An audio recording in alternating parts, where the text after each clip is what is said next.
Gözyaşlarım yağmur gibi akıyor.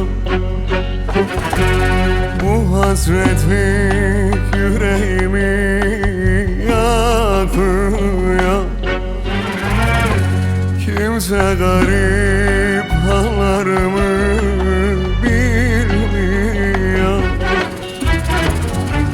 Ayırdılar beni senden nedensiz. Günler geçmez, yaşayamam ki sensiz. Seni sevmek yasak olsa süresiz. Sensiz taşıdım bu can değersiz. Sensin benim kaderim, sensin derdim kederim. Başım alır giderim diyar diyar.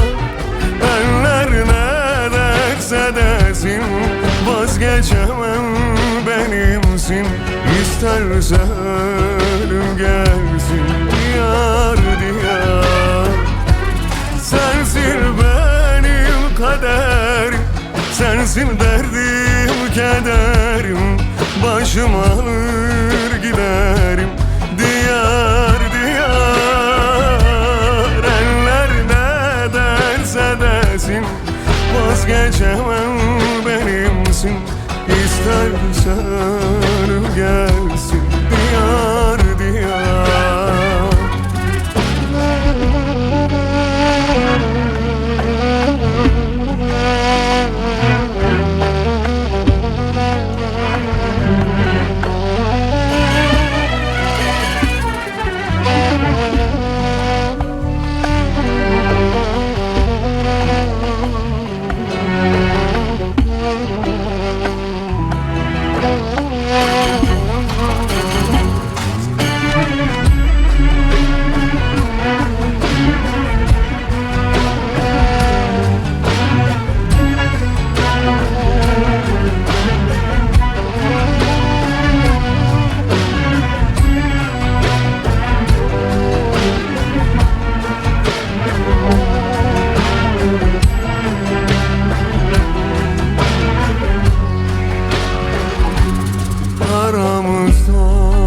Engeller var sıralı. Laf anlamaz gönlüm kara sevdalı. Eksilmez ezelden başım belalı. Ayırdılar beni senden nedensiz. Günler geçmez, yaşayamam ki sensiz. Seni sevmek yasak olsa süresiz. Sensiz taşıdım bu can değersiz. Sensin benim kaderim, sensin derdim kederim. Başım alır giderim diyar diyar.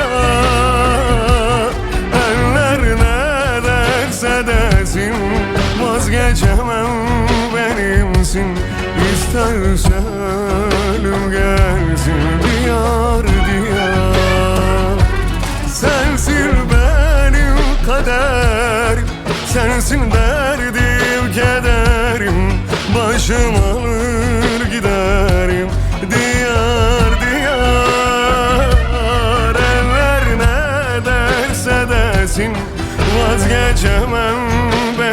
gelsin, isterse ölüm gelsin.